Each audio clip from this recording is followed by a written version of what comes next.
My son, who has type 1 diabetes, called me in tears from home. My wife had confiscated his insulin pump because he hadn't completed his chores. She told him he could have it back after he finished dinner.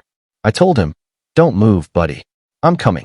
Then I immediately dialed 911, reported child endangerment, and raced home with law enforcement right behind me. When she tried to explain to the officers that this was simply discipline, they didn't buy it. I'm 34, a software developer. My boy, Tyler, is 9. He was diagnosed with type 1 diabetes at age 6. For 3 full years we've been learning the ropes, midnight finger pricks, counting every gram of carbohydrate, double-checking that his pump delivers correctly and his continuous glucose monitor isn't lying. 3 years of living with the knowledge that one serious error could end his life. My wife, Angela, is 32. We've been married 11 years. She didn't used to be this person. In the beginning, she was gentle, patient, wonderful with infant Tyler. The shift happened so gradually I missed it entirely. It began after his diagnosis. She'd grow irritated when the alarm went off at 2 a.m. for a blood sugar check. She'd accuse me of coddling him, insist a 6-year-old needed to deal with it. I'd remind her he was 6. She'd call me overprotective. We'd fight. Then she'd apologize, cry, promise to do better. Things would calm down for a few weeks.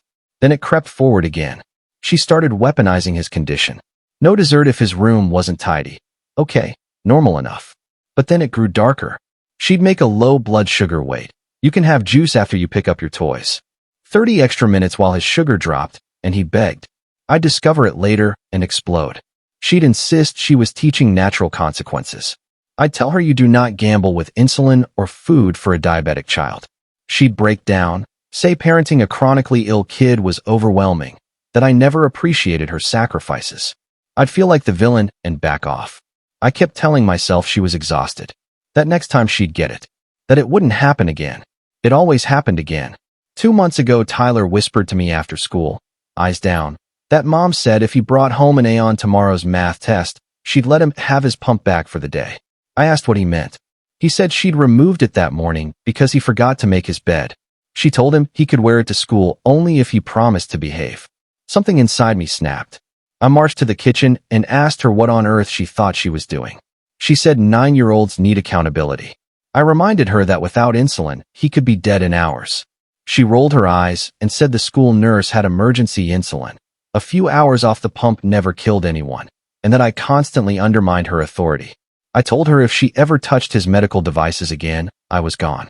She gave me a cold stare and asked if I'd really destroy our family over one little thing. I told her I would do whatever it took to keep Tyler alive.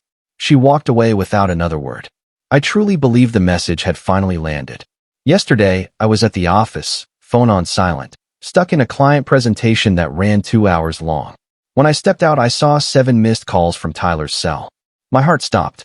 I called back instantly. He answered sobbing so hard, he could barely form words. "Daddy, please come home. I can't find my pump. Mom took it. She won't give it back. My numbers are really high and the alarm keeps going off." I asked to speak to Angela. He must have passed the phone because suddenly her calm voice came on. "Hello." I demanded to know what was happening. She said Tyler came home, dropped his backpack in the middle of the floor, left his shoes everywhere. So she took the pump away until after dinner and chores were done properly. It was only 4 p.m. Dinner was at 6 o'clock. He'd be fine. I told her to put it back on him immediately. She refused. Said I always rescue him from consequences and he needs structure. I told her he has a disease that requires insulin every minute of every day. She said she was fully aware, thank you, and 2 hours wasn't going to kill him. I hung up.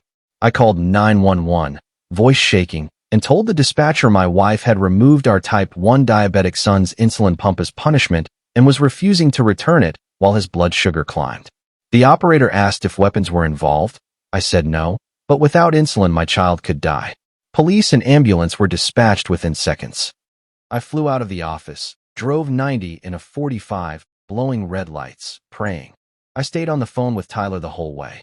His speech was getting slower, more confused. He told me he felt hot and sick and shaky. I kept him talking about school, about Minecraft, anything to keep him alert. I screeched into the driveway the same moment 2 patrol cars and an ambulance arrived. I burst through the door. Tyler was curled on the couch, ghostly pale, drenched in sweat, trembling. His CGM read 310 and still rising. Without the pump, he had no way to bring it down. Paramedics rushed in behind me. They asked where his pump was. Angela stood in the kitchen doorway looking stunned. Why are the police here? This is insane. I told her removing life-sustaining medical equipment from a child is a crime. She insisted she was his mother and this was discipline.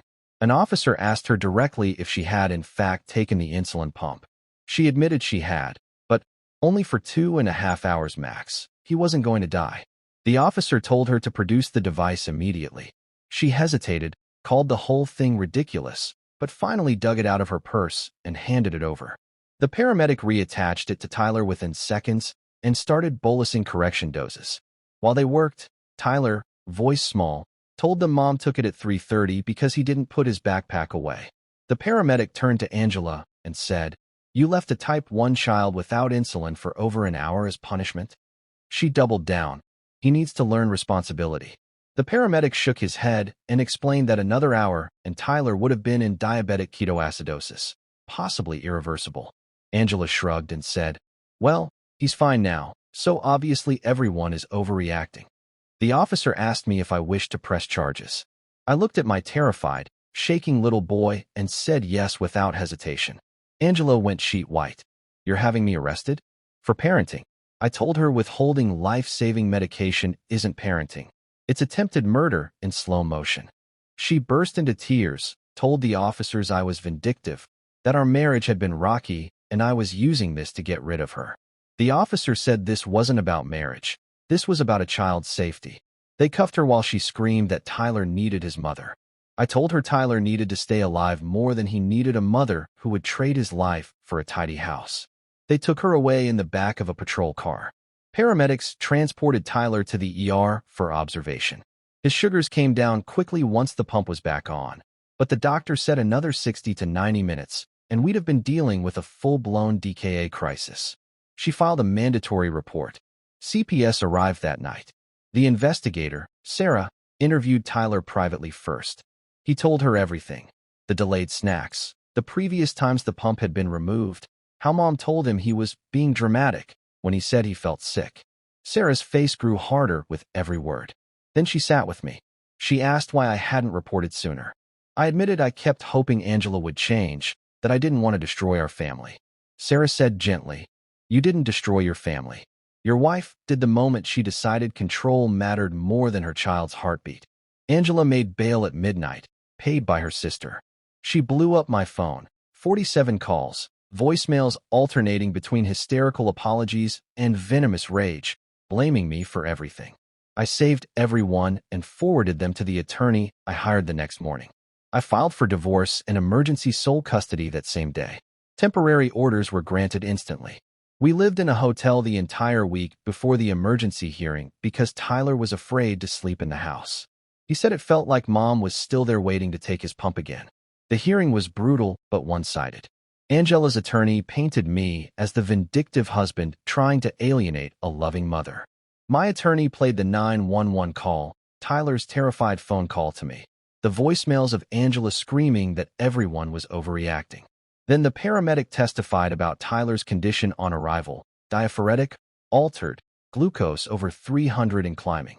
He stated unequivocally that deliberate withholding of insulin from a type 1 child is never safe for even 5 minutes, let alone hours. The judge asked Angela directly why she believed it was acceptable to remove life-saving equipment as discipline. She repeated that she was teaching responsibility and never intended harm. The judge told her intention doesn't matter when the result is potentially lethal. Full custody was awarded to me. Angela received 1 hour of supervised visitation per week at her expense, pending criminal trial. Any violation would terminate contact permanently. She violated the protective order twice in the first month. Both times police were called, both times she was rearrested. The criminal trial lasted 3 days. Expert after expert explained to the jury how quickly a child can spiral into fatal ketoacidosis without insulin. One pediatric endocrinologist calculated that, given Tyler's age, weight, and typical insulin requirements, he had roughly 2 to 3 hours from the moment the pump was removed before irreversible damage began. Angela's plan to keep it off until after dinner and chores would have guaranteed DKA and likely death if she continued refusing treatment. The jury took less than 2 hours to return a guilty verdict on felony child endangerment. She received 2 years probation, mandatory parenting classes, and therapy. Custody became permanently sole with no visitation. 6 months later, she violated probation by showing up at Tyler's school. She spent 90 days in county jail. Tyler and I have a new normal now. I check his sites every night. Keep glucagon in every room and both cars. Carb count like it's my religion. He knows, really knows, that no one will ever remove his pump again. That chores can wait, dishes can wait. Everything can wait except keeping him alive. He sees a trauma therapist twice a week. Some nights he still wakes up crying, convinced someone took his pump. I hold him until he falls back asleep. Angela writes letters from wherever she's living now. I read them first. They all say the same thing. I'm sorry, I was wrong. I love you, please forgive me. Tyler isn't ready to read them. His therapist says he may never be. That's his decision to make when he's older. People ask how I missed the red flags for so long. The truth is abuse rarely announces itself with a marching band. It tiptoes in wearing the face of discipline, high standards, tough love. By the time you see it clearly, you're deep in it and questioning your own sanity. I should have left the first time she delayed a low treatment. I should have documented everything and run to court the first time she removed his pump. Instead, I tried to fix her, to reason with her, to keep the family together. You can't reason with someone who values being right over their child being alive. Last week, Tyler asked me why Mom cared more about shoes on the floor than whether he got to breathe another day. I didn't have an answer that made sense to a 9-year-old. I told him some people get lost inside their need to control everything and forget what actually matters. He thought about it and said, "That's stupid." I told him, "Yeah, buddy. It really is. His A1C is the best it's ever been. His endocrinologist says whatever we're doing at home is working perfectly." I told her we just follow the medical plan and never threaten his life to make a point. She said quietly, "You'd be amazed how many parents still don't get that." Sometimes in quiet moments I wonder if calling 911 that day was an overreaction. Then I hear Tyler's tiny, shaking voice in my memory. "Daddy, I feel really bad. Please come home." And I know I would make the exact same call 1,000 times over. My son's life is not a bargaining chip. His insulin is not a privilege he earns by being perfectly obedient. His medical equipment is not a toy to be taken away. These are the most basic truths of parenting a type 1 child. The fact that I had to have my own wife arrested in our living room to enforce them is horrifying. But I'd do it again tomorrow if I had to. Tyler is alive. He is safe. He laughs again. He trusts that the grown-ups in his world will choose his heartbeat over everything else. That is enough. That has to be enough.